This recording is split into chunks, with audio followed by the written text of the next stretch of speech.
एक त्रिभुज एबीसी बनाइए जिसमें बीसी बराबर 6, एबी बराबर 5 और एंगल एबीसी बराबर 60 डिग्री है।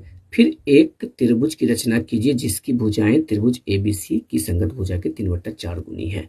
तो ठीक है, 3/4 गुनी बाद में करेंगे, पहले त्रिभुज हम लोग बना लेते हैं। तो त्रिभुज में जब एंगल दे दे तो आप सबसे पहले आधार उसी भुजा को लेते हैं जिसमें आपका ये एंगल आता हो। तो एंगल बी हमें चाहिए, तो बीसी में भी है, एबी में भी बी आ रहा है, तो मेरी मर्जी दोनों में से कोई भी खींच सकते हैं, क्योंकि ए बी लेंगे तब भी बी आ जाएगा, बीसी लेंगे तब भी बी आ जाएगा। तो यहाँ पे हम लोग चलिए बीसी ही को आधार ले लेते हैं। कितना सेंटीमीटर?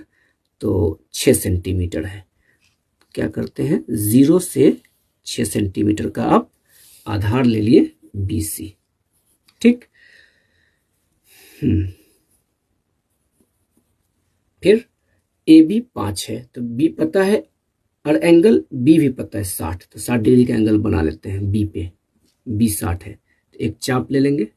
ठीक है, पहला चाप कितना डिग्री का? 60 डिग्री का। तो यहाँ पहला चाप काटेंगे तो 60 डिग्री का कोण बन जाएगा। इस बिंदु को इस बिंदु से मिलाकर एक रेखा खींच दीजिए, 60 डिग्री का कोण बन गया।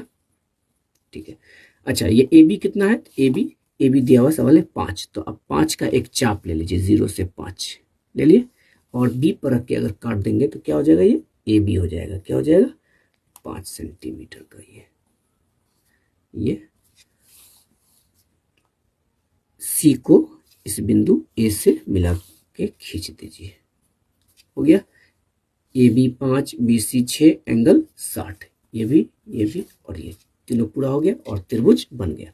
अब कह रहा है कि एक अन्य त्रिभुज बनाइए जिसकी संगत भुजा 3/4 गुनी हो दिए गए त्रिभुज की। तो सिंपल है, आप क्या कीजिए, बिना शर्त के एक रेखा खींच लीजिए। 3/4 गुनी में हमें देखना है कि दोनों में कौन बड़ा है। तो 4 बड़ा है तो 4 बार आप इसे काटेंगे। एक चाप ले लेंगे सबसे पहले, लगभग 1.5-2 सेंटीमीटर का चाप ले लिए। 1 2 3 4, इसको नाम दे दीजिए B1, B2, B3, B4। तो हमें पता है कि इस बिंदु C को किससे मिलाते हैं? जो दोनों में नीचे होता है। तो नीचे 4 है तो 4 से मिला देंगे। ठीक है, तो इसको 4 से मिला दिए। अब एंगल 4 जितना बड़ा है उतना ही बड़ा एंगल 3 बना लेंगे। B4 जितना थोड़ा सा छोटा कर लीजिए ताकि ये ओवरलैप ना हो सके। तो B4 पर एक हम कोण ले लिए, उतना ही बड़ा कोण B3 पर ले लेंगे चाप। ठीक है, अब इस चाप की लंबाई को नापने की जरूरत है तो नाप लेते हैं। बड़ा करना पड़े तो बड़ा कीजिए, छोटा करने की जरूरत है तो छोटा कीजिए। ठीक है, तो यहाँ पर ले लिए, जितना बड़ा ये एंगल B3 था उतना ही बड़ा एंगल B2, सॉरी जितना बड़ा ये एंगल B4 था ना, ये जो है B4 है और ये B3 है। तो जितना बड़ा आपका ये B4 था उतना ही बड़ा B3 ले लिए। अब हम क्या करेंगे, B3 से इसको मिला के खींच देंगे और ये जो कटान बिंदु आया ये हो गया C कंप्लीमेंट। जितना बड़ा एंगल C है उतना ही बड़ा C कंप्लीमेंट बना दीजिए। तो क्या कर देंगे, हम एक चाप ले लेंगे, थोड़ा सा छोटा कर लीजिए, उतना ही बड़ा चाप क्या करेंगे आप C कंप्लीमेंट पर से ले लेंगे। ठीक, इसे छोटा करने की जरूरत है तो छोटा कीजिए। जितना बड़ा ये चाप है उतना ही बड़ा लेना है।